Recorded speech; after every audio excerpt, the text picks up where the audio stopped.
Morning, farmers. It is December the 30th.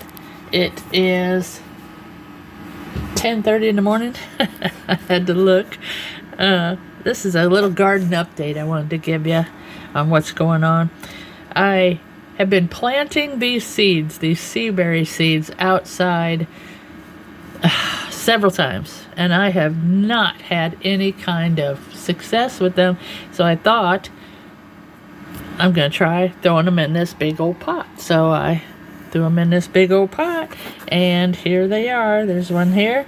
There's some coming in there. There is some over here growing in.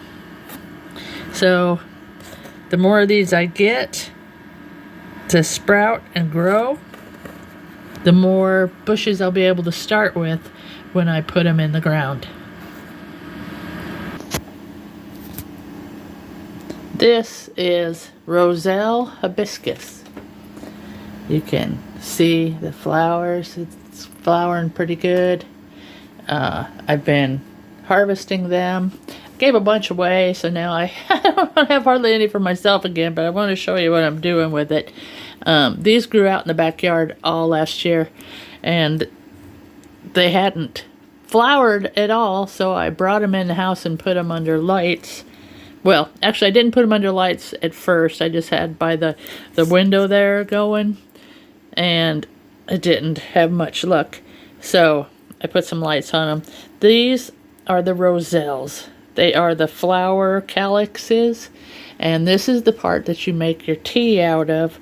When they get to a size like this, you cut them off of the branch, then you cut the bottom out of it, and you push the seed pod out. See the seed pod in there?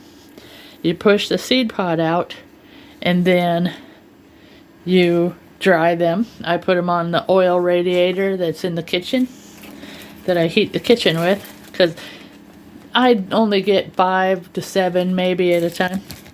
So this is what I end up with. Now if I can get this in a way that can be seen well. There we go. You can see the hollow stems. So that is what I make tea out of. It's a really good tea. It's high in zinc, and it's really tasty too. I don't know if you'll recognize these beauties, but I grew them a lot in the old house, and I'm growing them again for winter salads so that I can have fresh greens, fresh salad greens. And these are very, very tasty. They're never bitter. These are miner's lettuce. These two are miner's lettuce. This one's going outside in the spring. This one's the one I mainly eat off of right now. They're very high in vitamin C, and they're just good. They're just really, really tasty. Corn salad, also very, very tasty. And this is the edible chrysanthemums. I don't eat the flowers. I save the flowers for the seed, but the greens are delicious too. This here is that Genovese sweet basil, sweet Genovese basil. It's the best basil. Oh my goodness. That's the kind you're supposed to make pesto out of. Here is 2,000 heads that are...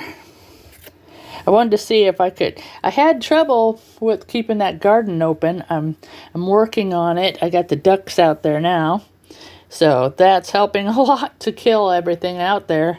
And how? This here is a pineapple top. Now, let me see if I can show you how. See, it's falling apart, but I'm going to leave it on there anyway so that... I wish I could show you, but I can't without pulling it up.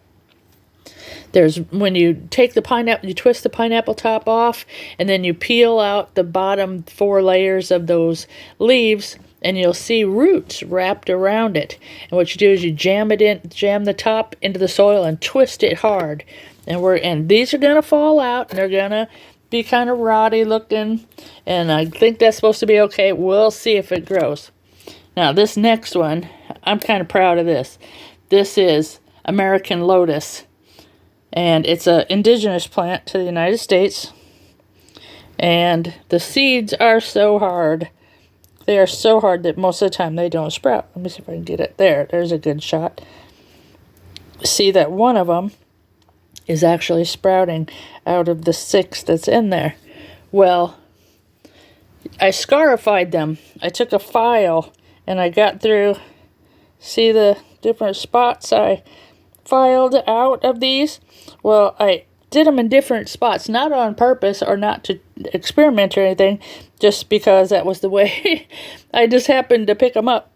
And it turns out the only one that sprouted is at the bottom of it. If you see these seeds, one of them has a pointy tip and the other side is like a little round hole. This one here is on the, this is the bottom, and that's where that one that sprouted is actually filed. So I'm going to refile all of those, and not the one that's sprouting obviously, but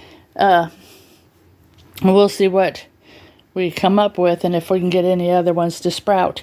They're completely edible. They're the only plants that aren't related to lilies. They're the only lotus that's not. That's an American lotus, and you can make all kinds of stuff out of the seeds and, flour, different things. And we're going to explore more of that.